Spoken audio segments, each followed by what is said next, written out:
звукоизоляции.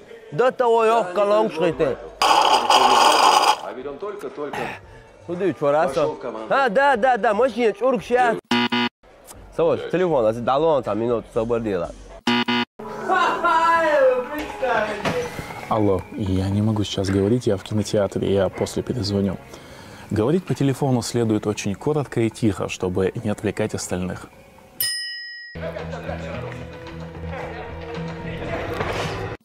Начнут нас стрелять.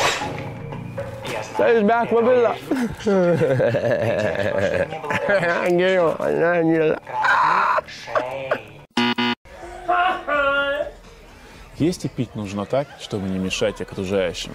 Так делать не нужно.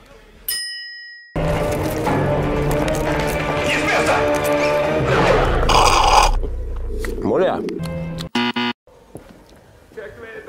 Это признак невоспитанности. Так делать не надо. Так делать тем более не надо.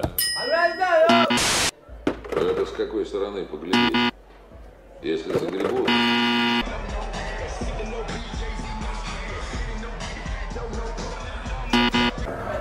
Очки при выходе из зала нужно отдавать контролерам.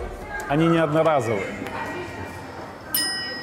Вести себя в кинотеатре следует тихо и не вызывающе. Только это может гарантировать вам приятные впечатления и хорошие воспоминания от просмотра фильма. Кстати, приятного просмотра!